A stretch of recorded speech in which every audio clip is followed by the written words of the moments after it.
Hi friends, welcome to Rasathi kitchen. இன்றைக்கு நான் ப்ரோக்கோலியையும் முட்டையும் வச்சு ஒரு அருமையான வரதா செய்து காட்ட போகிறேன். இங்கே இதை ஒயிட் ரைஸோட மட்டும் வச்சு சாப்பிட சூப்பராக இருக்கும். ஒரு கறியும் தேவையில்லை, இது மட்டுமே போதும். உங்களுக்கு இதோட ரசமும் சேர்த்து சாப்பிட்டிங்கன்னா அவ்வளோ டேஸ்ட்டாக இருக்கும். வீடியோவை தொடர்ந்து பாருங்கள், அப்போ தான் நான் என்னென்ன போகிறேன்னு உங்களுக்கு தெரியும். இப்போ வாங்க நம்ம வீடியோக்குள்ளே போகலாம். இதுக்கு தேவையான பொருட்கள்: முட்டையும் கருவாடும் நெத்தலி கருவாடு எடுத்துருக்கிறேன். நெத்தலி கருவாடு போட்டிங்கன்னா சூப்பராக இருக்கும். தேவையில்லைன்னா விடலாம். அதில் ப்ரோக்கோலியும் எடுத்துருக்கிறேன், ஃப்ரெஷ் ப்ரோக்கோலி. இப்போ ப்ரோக்கோலி எடுத்து சின்ன சின்னதாக நீங்கள் கட் பண்ணி எடுக்க வேணும்.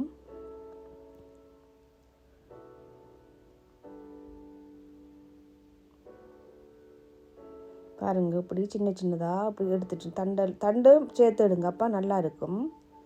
நல்லா பிஞ்சு தண்டாக இருந்தால் சேர்த்து விடுங்க. முத்தலண்டா எடுக்காதீங்க. இப்போ குட்டி குட்டியாக எல்லாத்தையும் கட் பண்ணிவிடுங்க. பாருங்க, இதே மாதிரி எல்லாத்தையும் கட் பண்ணி எடுத்துருக்குறேன்.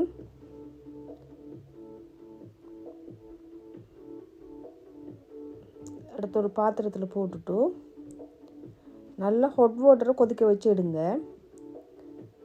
எடுத்துட்டு கொஞ்சம் அதோட உப்பும் போட்டு மூடி வச்சிங்கன்னு சொன்னால் சின்ன சின்ன கண்ணுக்கு தெரியாத பூச்சிகள் இருந்தாலும் செத்துரும். அதுக்காக தான் நீங்கள் உப்பும் போட்டு ஹாட் வாட்டரும் போட்டு ஊற்றி வைக்கிறது. இப்போ ஒரு அரை ஸ்பூன் உப்பும் போட்டு நல்லா ஹாட் வாட்டரையும் போட்டு நல்லா மிக்ஸ் பண்ணிவிட்டு ஒரு 1/2 hour இல்லாட்டி ஒரு 1 hour ஊற்றி மூடி வைங்க. இந்த ப்ரோக்கோலி நம்ம சமைக்கக்கூட அவிய விட மாட்டோம் கூட. இதுலேயே அரவியல் அவிஞ்சிடும். இந்த அரவியல் ஒரு 3/4 இருந்தால் தான் அது டேஸ்ட்டாக இருக்கும். இப்போ போட்டு மூடி வைங்க. இப்போ நெத்தலி கருவாடை நல்லா க்ளீன் பண்ணி கழுவி எடுத்துருக்குறேன். அதை இதில் பொரிச்சு எடுக்க வேணும். ஓயில சூடாகினது பிறகு க்ளீன் பண்ணி வச்சுக்கிறது நெத்தலி கருவாடை போட்டு நல்லா பொரிச்செடுங்க. தண்ணியோட போடாதீங்க, வெடிச்சிடும். எனக்கு பறந்தது. கவனமாக செய்யக்குள்ள தண்ணியை நல்லா வடிய வச்சு போடுங்க. அது இந்த அளவுக்கு பொரிச்சு எடுத்திங்கன்னா போதும்.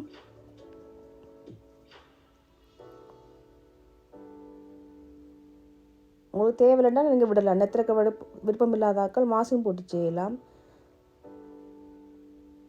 இப்போ செய்முறையை பார்ப்போம் எப்படி செய்கிறேன்ட்டு. அடுப்பில் சட்டியை வச்சு நல்லா சூடாகினதும் ஆயில் விட்டு பட்டை கொஞ்சம் போட்டிருக்கிறேன், கொஞ்சம் சீரகம் போட்டிருக்கிறேன், ஒரு அரை ஸ்பூன் சீரகம் போட்டிருக்கிறேன், ஒரு 2 காஞ்ச மிளகாயை கட் பண்ணி போட்டிருக்கிறேன். போட்டு நல்லா பொரிஞ்சதுக்கு பிறகு ஒரு துண்டு இஞ்சியும் ஒரு 5-6 வெள்ளைப்பூடும் எடுத்து குட்டி குட்டியாக கட் பண்ணி போட்டிருக்கிறேன்.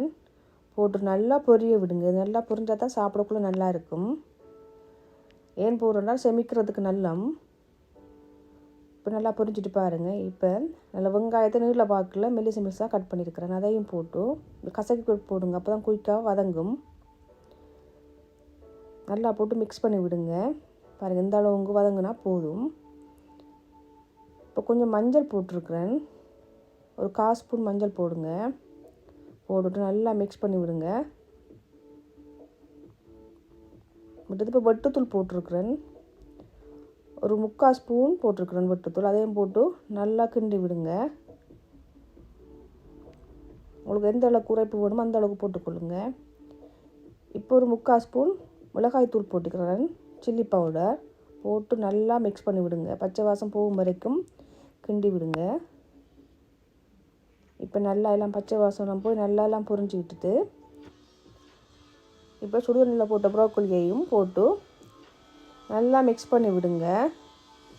இது அவ்வளோ டேஸ்ட்டாக இருக்கும். நீங்கள் ட்ரை பண்ணி பாருங்கள் உங்களோட வீட்டில். ஒரு கறியும் தேவையில்லை, ஒயிட் ரைஸுக்கு அவ்வளோ டேஸ்ட்டாக இருக்கும்.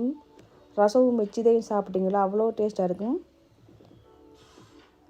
சரியான ஹெல்த்தியும் கூட. சின்ன பிள்ளைகளுக்கு நீங்கள் செய்து கொடுக்கலாம், சாப்பிடாத பிள்ளைகள் செய்து கொடுத்தீங்கன்னா சாப்பிடுவாங்க. இப்போ ஒரு 1/4 ஸ்பூன் உப்பு போட்டிருக்கணும், கணக்கு போடாதீங்க. ஏன்னா நெத்தலி கருவாடு உப்பு இருக்குது, ப்ரோக்கோலிலே உப்பு போட்டு வச்சுருக்கிறோம். பார்த்து போடுங்க உப்பை.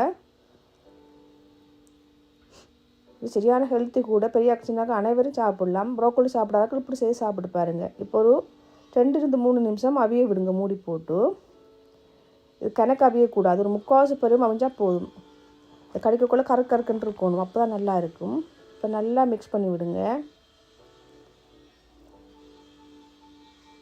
இப்போ பொரித்து வச்சுக்கிற நெத்தலை கருவாடை போடுங்க. போட்டு நல்லா மிக்ஸ் பண்ணி விடுங்க. இது உங்களுக்கு குயிக்காகவும் செய்யலாம், டேஸ்டியும் கூட. இதை ட்ரை பண்ணி பார்த்துட்டு எனக்கு கமெண்ட் பண்ணுங்கள் அப்படி இருக்குண்டு. இதை போட்டு நீங்கள் கன நேரம் விட தேவையில்லை, சும்மா ஒரு நிமிஷம் விட்டிங்கன்னா போதும். ஒரு 4 முட்டை எடுத்து கொஞ்சம் மஞ்சள், உப்பு, மிளகுத்தூள் போட்டு அடித்து எடுத்துருக்குறேன். இந்த அடிச்செடுத்த மிக்ஸை அப்படியே விடுங்க, வளைச்சி விடுங்க, அப்படி எல்லா இடமும் படுற மாதிரி விட்டுட்டு அப்படியே அகப்பையால் கிண்டி விட்டிங்கன்னா எல்லா இடமும் மிக்ஸ் ஆகும்.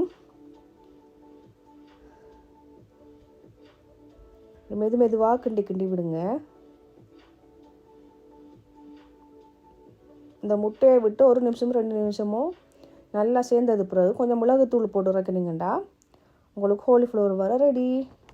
இந்த வீடியோ பிடிச்சிருந்தா லைக் பண்ணுங்கள், ஷேர் பண்ணுங்கள், கமெண்ட் பண்ணுங்கள். மறக்காமல் சப்ஸ்கிரைப் பண்ணுங்கள். உங்களோட ஃபேஸ்புக்கில் ஷேர் பண்ணுங்கள். இந்த ஹெல்த்தியான காலிஃப்ளவர் செய்து பார்த்துட்டு எனக்கு கமெண்ட் பண்ணுங்கள்.